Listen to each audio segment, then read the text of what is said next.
İmre'nin Dünyası kanalına hoş geldiniz. Evet, bugün ne yapıyoruz? Beyaz saçlarımız için evde doğal, içinde kimyasalı olmayan şahane bir saç beyazlatıcı, kapatıcı saç boyası yapıyoruz arkadaşlar.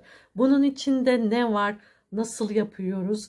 Bu kadar güzel kıvamlı saç boyası nasıl elde ettik?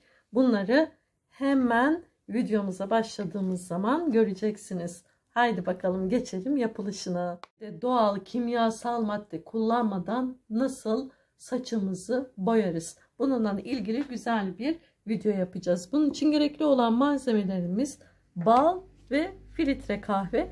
Eğer yoğunluğunu biraz hafifletmek isterseniz de normal suyla istediğiniz kıvama gelecek şekilde sulandırabilirsiniz.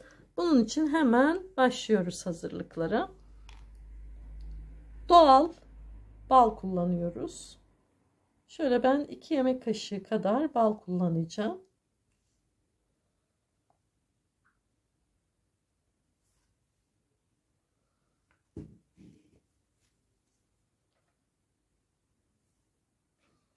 Bunu hemen şöyle sıyırıyoruz.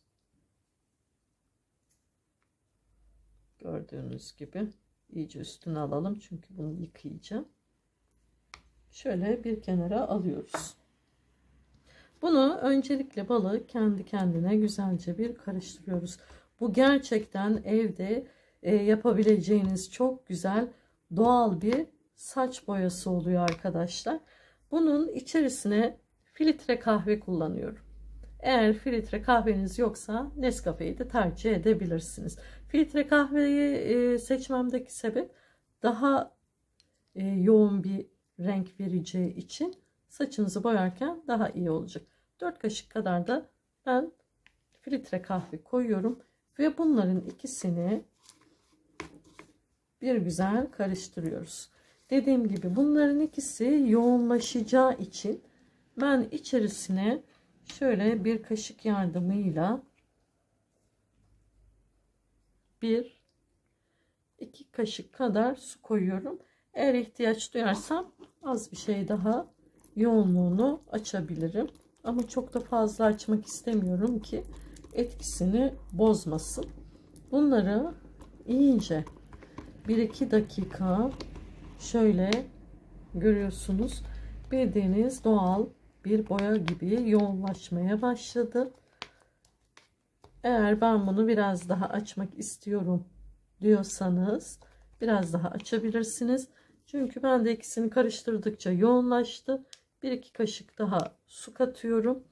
Gördüğünüz gibi evde sadece 2 malzeme ile yapabileceğiniz çok güzel bir doğal boya. Bunu saçınıza sürüyorsunuz. Önce diplere sürüyorsunuz. Normal saç boyar gibi dip boyasından başlıyorsunuz. Parmak uçlarınızla bunu güzelce saçınıza sürdünüz diplere. Parmak uçlarınızla iyice bir masaj yapıyorsunuz. Daha sonrasında kalan boya diyorum, yani bunu artık kimyasalı içinde yok ama yine de doğal saçınızın rengini değiştirecek.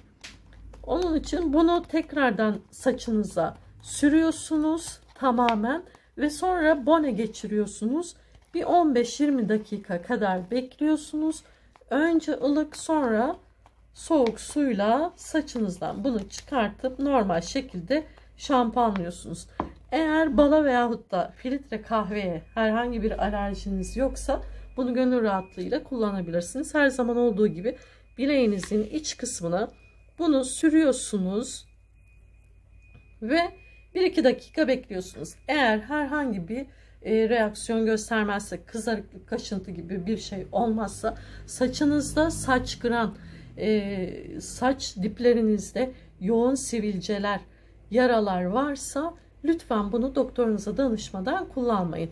Ama saç derinizde, saçınızın içinde sizi rahatsız edecek, bunu sürdüğünüz zaman rahatsızlık verecek herhangi bir alerjik bir durumunuz yoksa gönül rahatlığıyla kullanabilirsiniz. Denemenizi tavsiye ederim. Evde sadece 2 malzeme ile yapabileceğiniz doğal bir beyaz saç kapatıcı arkadaşlar. Videomu sonuna kadar izleyip beğeni atmayı, çanı açıp diğer videolarımdan haberdar olmayı ve sevdiklerinizle paylaşıp farklı kitlelere ulaşmam için yardımcı olursanız çok memnun olacağım. İmre'nin dünyasından hepinize güzel günler diliyorum.